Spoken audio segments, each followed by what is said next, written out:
আপনারা আদিবাসী আর আমরা কি রোহিঙ্গা? বোঝেন আপনারা কি দাবি করছেন। আপনারা দাবি করছেন আপনারা এই ভূমিপুত্র, আপনারা এই বাংলার ভূমিপুত্র, অর্থাৎ এই বাংলার আদি। যখন এই বাংলা শুরু হয়েছে তখন থেকে আপনারা এই বাংলায় বসবাস করেন, অর্থাৎ আপনারা আদিবাসী। তাহলে আমরা কি রোহিঙ্গা? আমরা কি অন্য দেশ থেকে এই দেশে এসেছি? এই বদ্বীপে অর্থাৎ এই বাংলায়, এই বাংলাদেশে উড়িষ্যা বিহার পর্যন্ত, শুধু টেকনাফ তেতুলিয়া না, উড়িষ্যা বিহার পর্যন্ত এই বদ্বীপ যেখানে অবস্থিত, এই বদ্বীপে কারা বসবাস করত? এই বদ্বীপের স্থায়ী নাগরিক কারা? বাঙালিরা। এটা আমাদের দ্বীপ, বদ্বীপ। এ দ্বীপে কখনোই গারো, সাঁওতাল, মারমা, চাকমা এদের স্থায়ী বসতি ছিল না এখানে। এই বদ্বীপ তাদের নিজস্ব সম্পত্তি কখনোই ছিল না। আপনারা ইতিহাস জানেন না? এই বদ্বীপ আমাদের বাঙালিদের, আমাদের আদি পুরুষরা এই দ্বীপে বসবাস করতেন। এখানে মারমা, গারো, চাকমারা বসবাস করতেন না।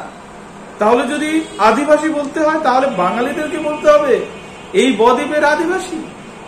আমাদের পূর্বপুরুষের ভূমি এটা, এটা আপনাদের পূর্বপুরুষের ভূমি নয়, এটা বাঙালিদের পূর্বপুরুষের ভূমি। তাই তো হাজার লক্ষ বাঙালি শহীদ হয়ে এ বদ্বীপকে, বাংলাদেশকে স্বাধীন করে নাম দিয়েছে বাংলাদেশ।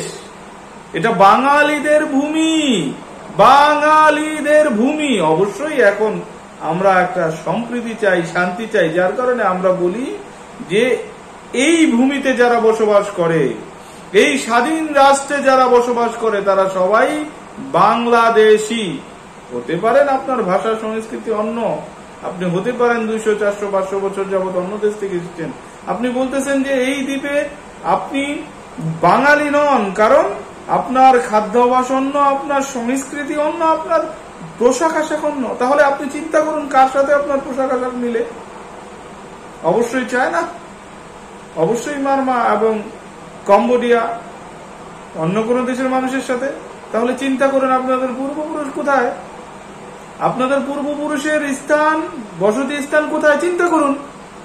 চাকমা ত্রিপুরার ওই সাইডে, অথবা আপনি বলতে পারেন কম্বোডিয়ার ওই সাইডে, মায়ানমার ওই সাইডে। তাহলে আপনাদের পূর্বপুরুষ, আপনাদের আদি পুরুষের বসবাস স্থান কোথায় ছিল? বদ্বীপে, বাংলাদেশে? মোটেও না। আপনারা যে দাবিটা করছেন এটা আসলে অবান্তর। আপনাদেরকে আদিবাসী বলার সুযোগ নাই এই বদ্বীপে, এই বাংলাদেশে আপনাদেরকে আদিবাসী বলার সুযোগ নাই, আদিবাসী বলার সুযোগ নাই। আপনারা আদিবাসী নন। তবে অবশ্যই আমরা সম্প্রীতি চাই, আমরা শান্তি চাই।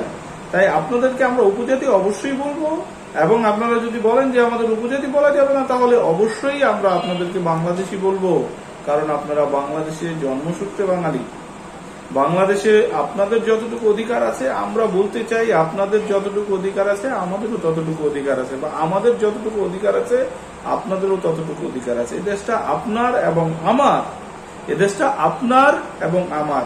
বাংলাদেশের যে কোনো জায়গায়, স্বাধীন বাংলাদেশের যে কোনো জায়গায় আপনি স্বাধীনভাবে বিচরণ করার অধিকার রাখেন, আমিও স্বাধীনভাবে বিচরণ করার অধিকার রাখি। বাংলাদেশের ইঞ্চি ইঞ্চি জায়গা যেমন আপনার অধিকার রয়েছে, আপনি বলতে পারেন বাংলাদেশের প্রত্যেকটা ইঞ্চি জায়গার মালিক আমি, আমিও বলতে পারি বাংলাদেশের প্রত্যেকটা ইঞ্চি জায়গার মালিক আমি। এটা বলতে পারেন, এটা আমরা মেনে নিতে পারি, কিন্তু আপনি বলতে পারেন না আপনি আদিবাসী, আমি রোহিঙ্গা। কখনই বলতে পারেন না। যদি এই কথা বলেন তাহলে আপনি শুনে রাখুন যে এই বাংলাদেশে আপনার কোনো অধিকার নাই যেটা আমার রয়েছে, কারণ আমি জন্মসূত্রে বাংলাদেশী এবং বাঙালি। এটি বদ্বীপ হচ্ছে বাঙালিদের জন্য, বাঙালিদের পৈতৃক সম্পত্তি। আমরা আদিবাসী, আপনারা না। আমরা আদিবাসী, আপনারা না। আপনারা উপজাতি, আমরা আদিবাসী। আপনারা অন্য দেশ থেকে আসছেন, আমরা অন্য দেশ থেকে আসি নাই। আমরা এদেশের নাগরিক, জন্মসূত্রে নাগরিক। এটা আমাদের পূর্বপুরুষদের ভূমি। অতএব আপনারা আদিবাসী উপজাতি ভুলে যান, বলেন আমরা বাংলাদেশী। আপনাদের এই কথায় আমরা একমত। হ্যাঁ, আপনাদের সাথে যেই দ্বন্দ্বগুলো আমাদের রয়েছে বা এই সরকারের রয়েছে সেগুলো নিয়ে আলোচনা হতে পারে, সেগুলো নিয়ে মিটমাট করতে পারেন। এটা আমরাও পক্ষে, আমরাও চাই না কারো সুরক্ষা নষ্ট হোক। আমরা চাই আপনাদের পূর্ণ সুরক্ষা দেওয়া হোক। এবং আপনারা যখন সভ্য হবেন, আপনারা নিজেরাও জানেন যে আপনারা যে দাবিগুলো করছেন এটা অবান্তর, এটা সব পূরণ করা এই মুহূর্তে সম্ভব না। আপনারা চাচ্ছেন সেনা শাসন প্রত্যাহার হোক পাহাড় পর পার্বত্য অঞ্চল থেকে সেনা শাসন প্রত্যাহার চাচ্ছেন। আপনারা সন্ত্রাসী থেকে সভ্য জাতি হয়ে যান, সন্ত্রাসী থেকে সভ্য হয়ে যান। আমরা এখনো সেনা শাসন ওখানে আছে, তবুও আমরা নির্বিঘ্নে ঘুরতে পারি না পার্বত্য শহরগুলোতে। পারি, আমরা পারি পার্বত্য 3 জেলায় শান্তিভাবে, ভয়হীন, ডরহীন ভাবে ভ্রমণ করতে পারি না। আপনারা সেটা করতে দেন না, কারণ আপনারা সন্ত্রাসী জাতি রূপে রূপান্তরিত হয়েছেন। আপনারা ভালো হয়ে যান, সেনা শাসন অটো উঠে যাবে।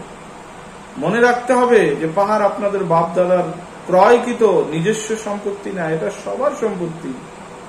আপনাদের সুরক্ষা আমরা দিতে চাই। আপনারা পাহাড়ে জুম চাষ করে জীবন জীবিকা নির্বাহ করেন, সমস্যা নাই।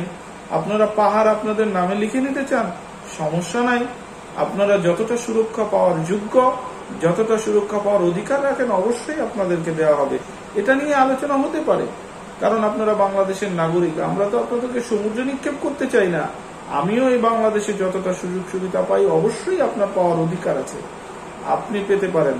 আপনি এটা নিয়ে দাবি করতে পারেন, কিন্তু আপনি যে দাবিগুলো করছেন এটা অবান্তর। আপনি এই দেশে আদিবাসী হলে আমি এই দেশে রোহিঙ্গা নই, আমিও এই দেশে ভূমিপুত্র।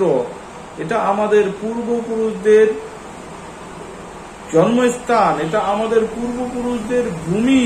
এখানে প্রত্যেকটা বাঙালি আদিবাসী। এখানে কোনো মারমা, গারো, সাঁওতাল, আপনারা যেই সংখ্যালঘু সম্প্রদায় আছেন বাংলাদেশে, উপজাতি, তারা কখনই আদিবাসী হতে পারেন না।